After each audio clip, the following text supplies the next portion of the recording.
everyone. Today I will be walking you through what a machine learning pipeline is and explaining its different stages in detail. And and let me zoom. Okay, here let's begin by focusing on the first part of the pipeline, which is primarily about handling and preparing data. Here, in machine learning, as you might already know, data is the foundation for everything. Without well-prepared data, even the best algorithms won't perform well. So let's start by talking about where this data comes from. Here, on the far left of the diagram, you will see the first stage labeled as data sources. Here, let me zoom. Okay, this is where raw data originates.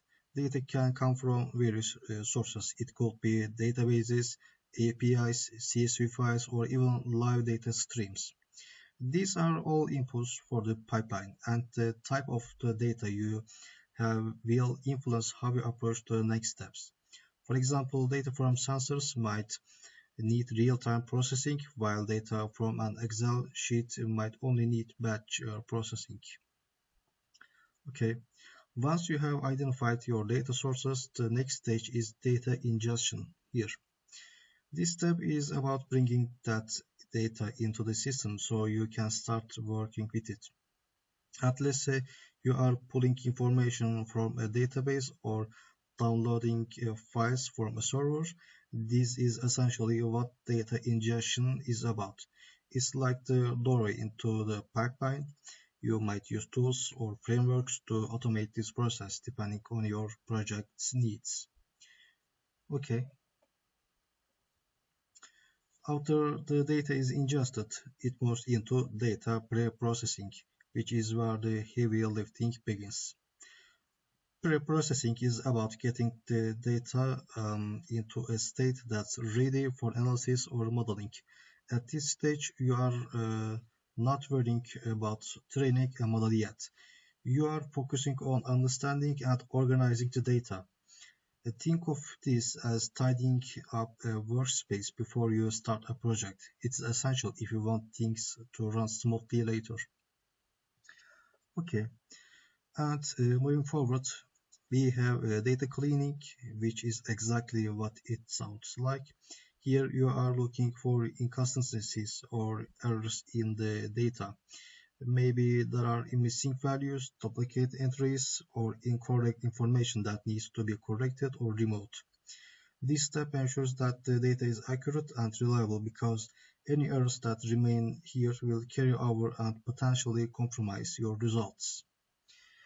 And after cleaning, the pipeline enters feature engineering. This is where you start transforming the raw data into something more useful for the machine learning model. For instance, if you are working with timestamps, you might extract features like the hour, day, or season. The goal here is to help the model understand patterns by providing it with meaningful input. And finally, before the model training begins, we reach the feature selection stage.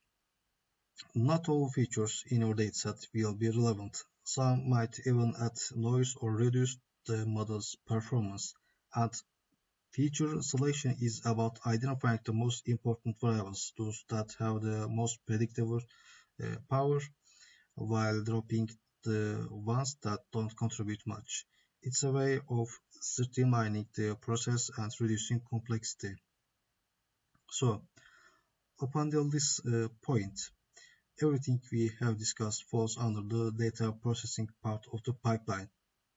It's all about preparing and shaping the data so that it's ready for the next stage, where we'll start training and developing the model itself. And okay, and here model development before the production. Okay, let me zoom. Now that we have covered the data processing part of the machine learning pipeline, let's move on to the next sections of the diagram, which are focused on the model development and production here. Okay, these steps are critical because this is where the actual machine learning model is built, evaluated, and eventually deployed for real-world use.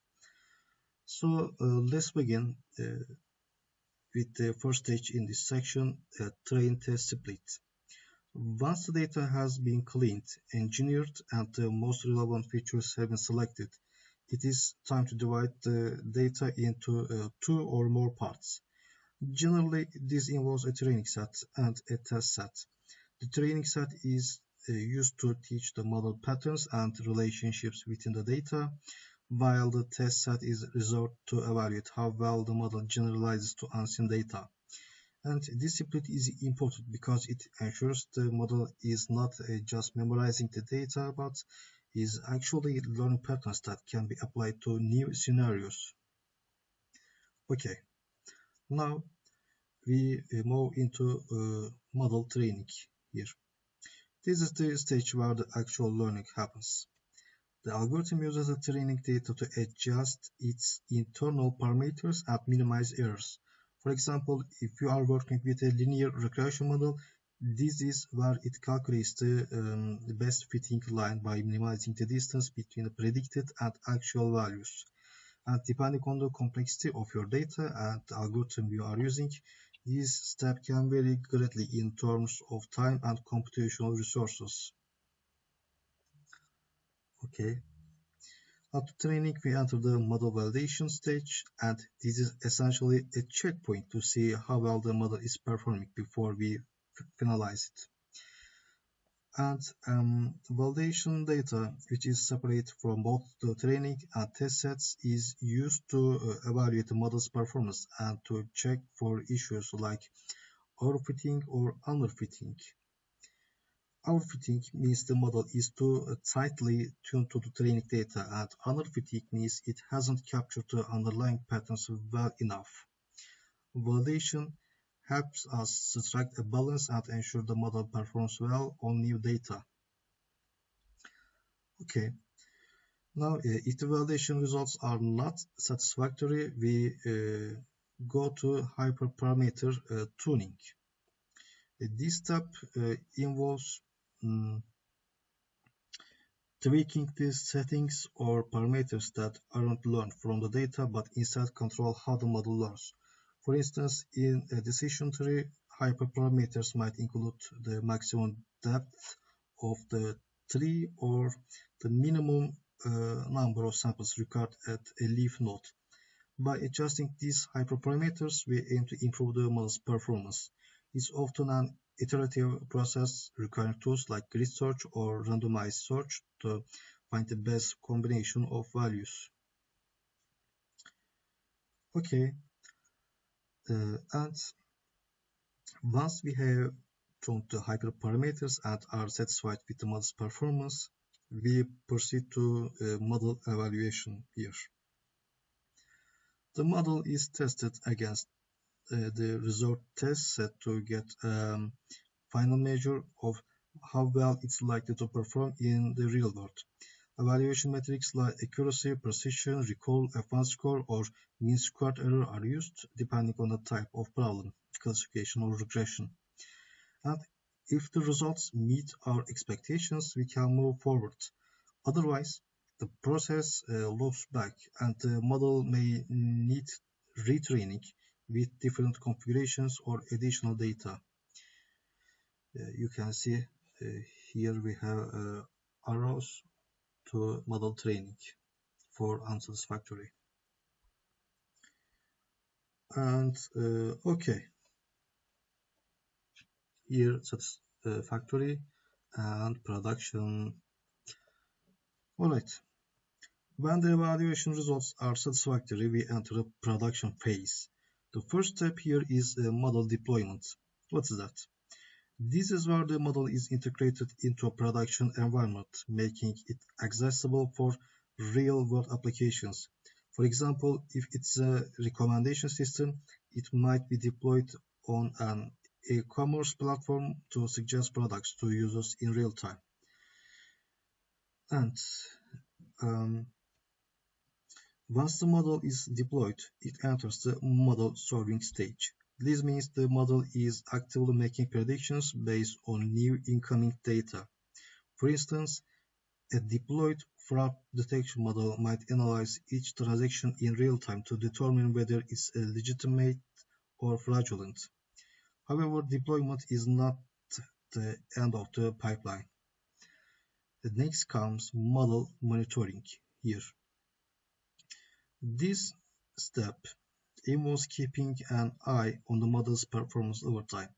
Machine learning models can degrade as new patterns emerge in the data or as user behavior changes. Monitoring helps us identify when the model starts performing poorly. If monitoring reveals any issues, the process moves into performance tracking here, where we analyze metrics to pinpoint the problem. This could involve looking at changes in accuracy, response times, or other key indicators. If significant issues are detected, we return to model retraining here, where the model is updated with new data to improve its performance and maintain its relevance. And let me give you an example to tie this all together. Let's say you are building a machine learning pipeline for a credit card fraud detection system. The process will begin with data collection from various sources like transaction logs, user profiles, and merchant details. And zoom, okay. And once ingested, this data would be cleaned to remove any duplicates or errors and engineered to create features such as transaction amount, frequency, and location. And after selecting the most relevant features, the data would be split into training and test sets. And in the training phase, a classification model like a random forest would be trained to differentiate between fraudulent and legitimate transactions. Validation would ensure the model is not overfitting to training data. If needed, hyperparameters like the number of trees in the forest would be tuned for optimal performance. And after final evaluation, the model would be deployed in the bank's system. And in production, the model would analyze each transaction in real time. Monitoring would track its accuracy over time, and if it starts flagging too many false positives or missing fraudulent transactions, retraining would be initiated with more recent data. And this cycle ensures the system remains effective and reliable in preventing fraud.